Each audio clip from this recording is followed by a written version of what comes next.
or Islam, which makes more sense? Well, let me draw your attention to the state of affairs in the Islamic world today and see if that makes sense. I watched the SBS News the other day. The first news item was about violence in Syria. The next news item was about bombings in Iraq. The next item was about the killings in Afghanistan. The fourth item was about the violence in Egypt. My opponents will argue that Islam makes sense. Well, I wish them luck. The fact that Islam is false would not matter that much if it was not so harmful. So this is the second major reason that Islam does not make sense. It does not do Muslims any good. Knowledge under Islam is haram, or is forbidden. This does not make sense. But it's actually worse than that. Rahmatullahi wa barakatuh. Brothers, sisters and friends, I hope what I'm going to say now is not taking out of my time, because I follow an ethical tradition, and that ethical tradition is when you intellectually engage with others, you can't lie.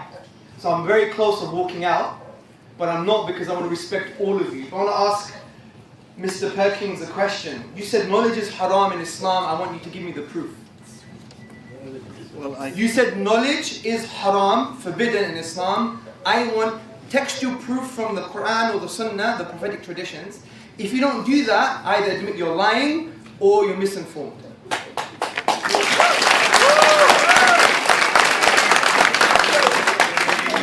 You're a doctor, you're an academic, to come here,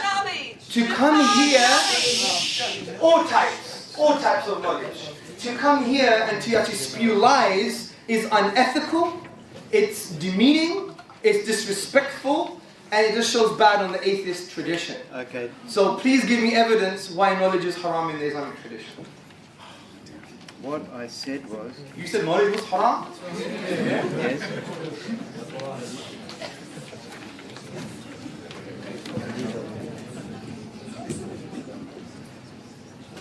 And if you're wrong, I want an apology.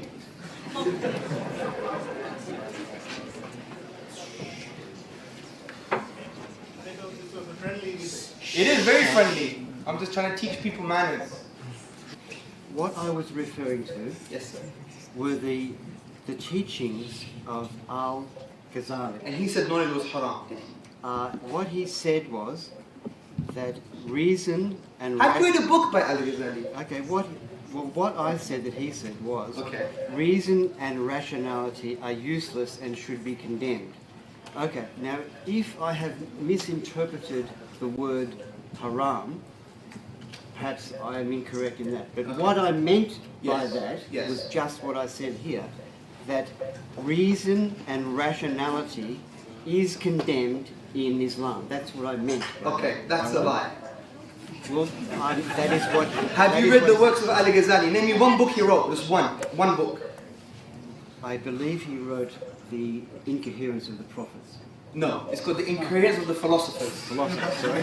This is exactly my point. I'm going to start my presentation. Thank you very much. This is exactly my point. He probably hasn't even read the book, because if you read Tahafut al-Falasifa, The Incoherence of the Philosophers, you see it's full of reason and rationality.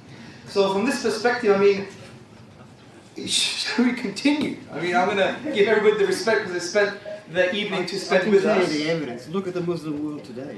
Yes. So I won't interrupt. But that's quite interesting because, you know, let's jump on the bandwagon, because if we were in Islamic Spain a few hundred years ago, you'd be saying the opposite. You'd be saying, look at the atheists, look at Europe, they're all dark and they're in a medieval dark quagmire of anti-rationality. But look at Islamic Spain, as Professor Thomas Arnold said, that it was Muslim Spain that facilitated the Renaissance and the Enlightenment for Europe. So this is a historical fallacy that you're talking about. Let's talk about the mainstream academia. They consider the Quran as a very intrusive text and wants to impose itself on the inner dimensions of man. But the way it tries to impose itself is by positively engaging with your intellect and with your psychological disposition. And the way the Quran achieves this is by asking profound questions. وَفِي أَنفُسِكُمْ أَفَلَا تُبْصِرُونَ. And in themselves, do they not reflect? أَوَلَمْ يَتَفَكَّرُوا فِي أَنفُسِهِمْ. Do they not ponder within themselves? وَكَذَلِكَ نُفَصِّلُ الْآيَاتِ لِقَوْمٍ يَتَفَكَّرُونَ. And thus do we explain our signs and evidences for those who reflect. The Arabic word يَتَفَكَّرُونَ, do you know what it means? It doesn't mean just reflect. Don't just go to Google and pick things about Ali Ghazali that is a lie. Don't go to Google and say knowledge is haram. Don't use Google as your master and your sheikh and your authority. We don't want Googleisms anymore. We want nuanced discussion.